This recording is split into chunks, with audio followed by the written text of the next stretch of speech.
Baru-baru ini Presiden Joko Widodo sedang menggelar pertemuan dengan para pengusaha asal Cina di Chengdu, China. Nah, dalam kesempatan itu ia banyak berharap kepada investor swasta mulai masuk pada proyek IKN di tahun ini. Karena melihat dari segi durasi waktu itu memang sudah cukup mepet, sedangkan investor yang berasal dari luar negeri itu belum ada satupun yang berniat atau yang secara real melakukan investasi di ibu kota Nusantara ini. Namun secara letter of interest atau menyatakan minat itu memang banyak, yaitu kalau tidak salah ada sekitar 200-an lebih investor yang baru berminat. Namun untuk realisasinya langsung di lapangan itu masih 0%. Nah, jadi pada baru-baru ini tuh Presiden Jokowi bercerita terkait pembangunan IKN sudah dimulai sejak tahun lalu. Ya betul aja, sekitar di tahun 2022 ya, akhir tahun kemarin.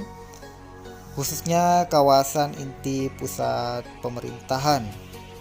Nah, seperti yang kita ketahui kan, itu sekarang itu progresnya secara rata-rata itu sudah di angka 35%.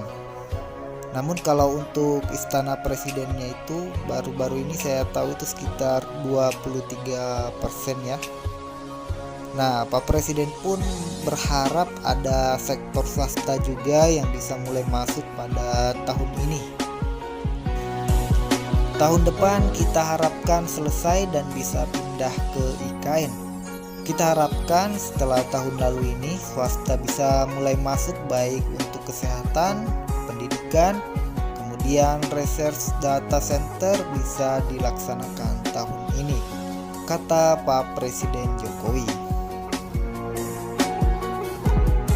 Ia juga mengatakan bahwa setidaknya sudah ada 34.000 hektar lahan yang dipersiapkan, sehingga investor swasta bisa mulai masuk dan membangun properti seperti rumah sakit dan kampus hingga infrastruktur lainnya. Nah, 34.000 hektar lahan ini diperuntukkan untuk semua investor ya, tanpa terkecuali Cina dan negara-negara lainnya. Artinya siapapun yang berminat. Soalnya saya lihat itu ada beberapa media yang lebih menyudutkan bahwa 34.000 lahan hektar ini hanya untuk pihak Cina saja, padahal itu untuk semuanya. Nah, biar tidak ini ya memperkeruh suasana begitu. Nah, kita lanjut. Dari Kementerian Menpan RB itu sudah menyiapkan skema pemindahan ASN, TNI dan Polri pada tahun 2024 mendatang ke ibu kota Nusantara ini. Setidaknya ada sekitar 16.990 orang yang akan dipindahkan. Pemindahan jumlah ASN ini salah satunya untuk kinerja birokrasi ya di sana, kemudian juga untuk perputaran perekonomian juga sangat diperlukan di area IKN.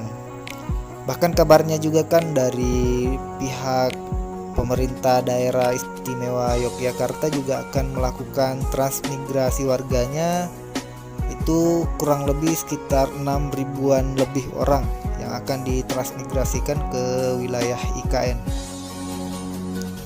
Nah, sebenarnya Pak Jokowi ketika bertemu dengan pihak pengusaha Cina tidak hanya membahas putar ibu kota Nusantara saja, namun juga Pak Presiden berharap investor swasta juga bisa masuk pada proyek prioritas yang tengah didorong oleh pemerintah, seperti misalnya ekosistem kendaraan listrik hingga energi hijau.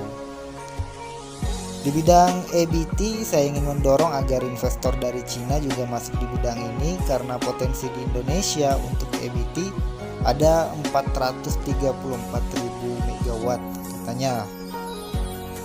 Baik untuk proyek hidropower, matahari, tidal wave, angin dan geothermal.